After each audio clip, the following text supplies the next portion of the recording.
Hi everyone, welcome to the video. It's Garrison from EFG. Today we've got a customer's vehicle in the workshop that has a fault with the iDrive system. It's quite a common fault that you're probably experiencing also if you're watching the video, but essentially the iDrive keeps rebooting. So as you can see there, it was switched off and now it's switching back on, and it'll constantly keep going through this cycle and you're unable to actually use the infotainment system, the speakers, radio, things like that, keep going on and off. So that's what we're going to try and fix today. We've got our scan tool plugged in, and we have a number of fault codes here related to the head unit, the speakers. The main one we're going to be looking at here is the head unit reset fault. Again, like I said, this is quite a common fault that we see on many vehicles. The first step is going to be to attempt to reprogram the head unit and carry out a software update of the head unit.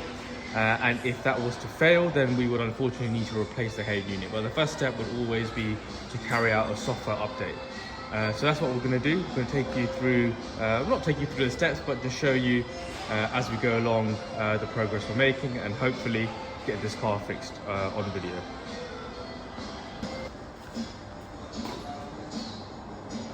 So we're now going through the software update on the entire car.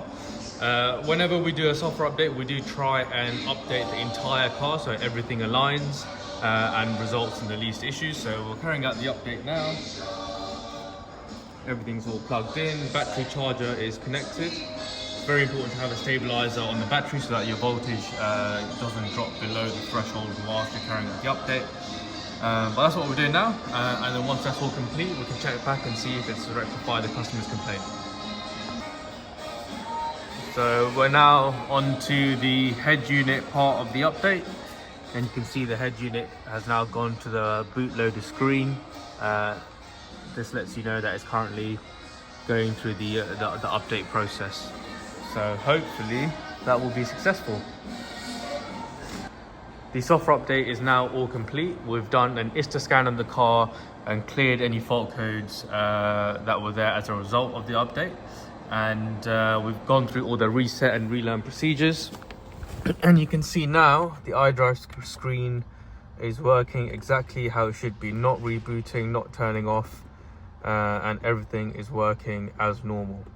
So this is what we've done on this car. On some vehicles, you will need to replace the head unit if the update isn't accepted.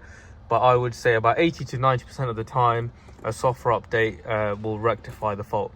And on this vehicle, we didn't just update the iDrive and the head unit, we updated the entire car so that it's got the latest software on it, and we know everything, all the modules all align and are in sync.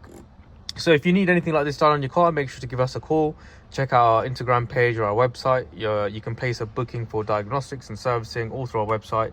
So if you need any assistance, make sure to give us a call.